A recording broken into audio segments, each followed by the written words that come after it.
천사가 타락하여 마귀가 되었다는 천사 타락설은 성경적으로 볼 때 잘못된 것입니다.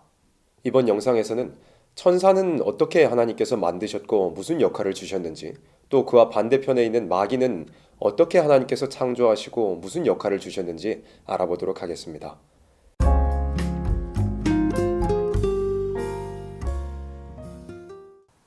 먼저 천사의 역할이 무엇인지 성경을 통해서 정리해 보도록 하겠습니다.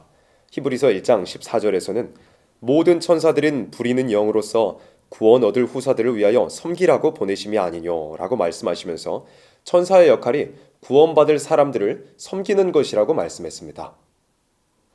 더 세부적으로 천사의 역할을 정리하자면 첫 번째로 엘리사벳이나 마리아에게 나타나서 앞으로 될 일을 먼저 말해주거나 또 예수님의 명령을 받아서 사도 요한에게 앞으로 속히 될 일을 전해주는 역할을 하기도 했습니다.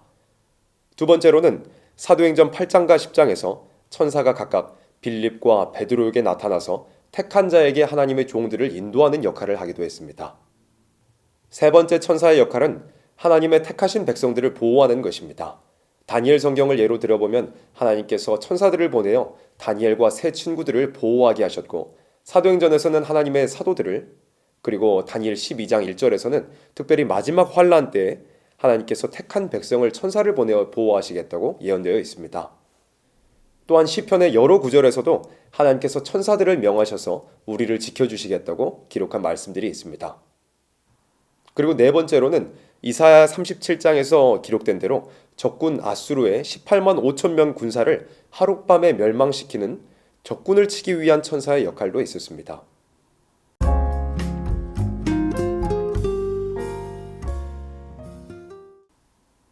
이렇게 천사의 역할이 다양하지만 범죄한 천사가 있을 경우에 베드로후서 2장 4절에 말씀한 것처럼 하나님께서 즉시 지옥에 던져 어두운 구덩이에 가두신다고 말씀했고, 또한 유다서 1장 4절에서는 자기 지위를 지키지 아니하고 자기 초소를 떠난 천사들을 큰 날의 심판 때까지 영원한 결박으로 흑암에 가두셨다고 기록되었습니다. 그러므로 범죄하거나 타락한 천사가 있을 경우에는 결코 자유롭게 활동하지 못하고 하나님께서 결박하신다고 성경에 기록이 되어 있습니다.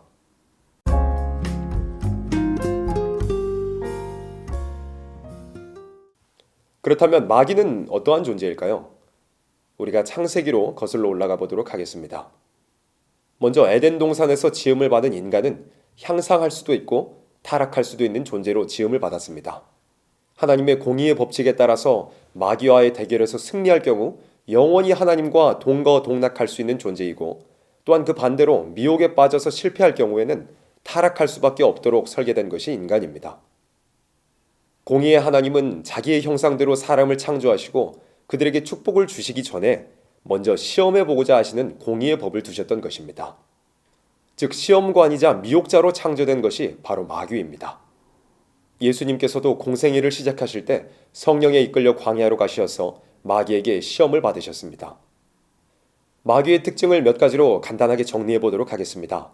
먼저 마귀는 근본적으로 하나님의 허락하에 활동하도록 설계되었습니다. 우리가 욥기 1장에서 볼 수 있는 것처럼 마귀가 자기의 역할인 참소와 회방을 하기 위해서는 반드시 하나님의 허락이 먼저 필요하다는 것을 알 수 있습니다. 또한 피조물인 마귀는 에덴 동산에서의 승리를 통하여서 용이 된 것입니다. 누가복음 4장 6절, 에베소서 2장 2절, 또 요한계시록 12장 9절 등을 보면 마귀가 에덴 동산에서의 승리 이후에 이 세상을 지배할 수 있는 권세를 받은 것을 성경을 통해서 알 수 있는 것입니다. 이 마귀는 최후의 심판 때에 멸망합니다. 마태복음 8장 29절에서 귀신 들린 사람이 예수님께 이렇게 고합니다. 하나님의 아들이여, 우리와 당신과 무슨 상관이 있나이까? 때가 이르기 전에 우리를 괴롭게 하려고 여기 오셨나이까 하더니, 즉 마귀는 심판당할 때가 있다는 것이 분명하고 또 마귀들 스스로도 그 때가 언제인지 알고 있다는 것입니다.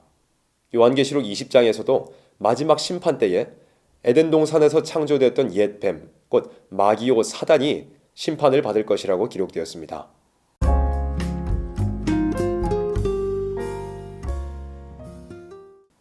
천사 타락설이 근거로 삼는 구절 중 하나가 바로 이사야 14장입니다. 이사야 14장 12절에서는 너 아침의 아들 계명성이여 어찌 그리 하늘에서 떨어졌으며 너 열국을 엎은 자여 어찌 그리 땅에 찍혔는고 라고 기록되었습니다. 여기서 계명성은 아침에 뜨는 샛별, 곧 금성을 뜻하는 어휘이고 영어로는 루시퍼라고 기록되었습니다. 이 구절만 떼어놓고 보면 지칭하는 대상이 누구인지 정확하게 알기 어려울 수 있지만 4절부터 그 근본을 살펴보면 너는 바벨론 왕에 대하여 노래를 지으라고 하나님께서 이사야에게 말씀하셨습니다. 즉 12절의 계명성, 영어 단어로는 루시퍼가 지칭하는 대상은 범죄한 천사가 아니라 바벨론 왕입니다. 이 이사야서가 기록될 당시에 강력한 제국이었던 바벨론 왕의 권력을 하늘에 있는 별로 비유하여서 말씀하신 것입니다. 잘못된 성경 해석으로 인해서 이 루시퍼라는 단어는 타락한 천사 혹은 범죄한 천사라는 단어로 잘못 인식되기 시작했습니다. 천사 타락설이 가지고 있는 근거 중 또 하나는 에스겔 28장입니다. 그러나 에스겔 28장도 이사야 14장과 비슷한 맥락입니다. 에스겔 28장 14절에서 천사를 의미하는 그룹이라는 어휘 때문에 이 말씀이 마치 천사를 지칭하는 말씀인 것처럼 오해하기 쉽지만 2절이나 12절로 거슬러 올라가 보면 에스겔 28장은 두로 왕에 대한 예언인 것을 우리가 알 수 있습니다.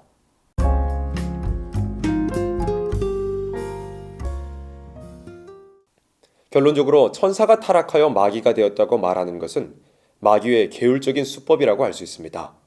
에덴 동산에서 승리한 옛 뱀은 지금 공중의 권세를 잡은 용으로서 자신의 정체를 숨기고자 합니다. 그러나 우리는 마귀의 정체와 그의 근본과 종말을 바로 알아서 이 영적인 전쟁에서 반드시 승리할 수 있어야 되겠습니다.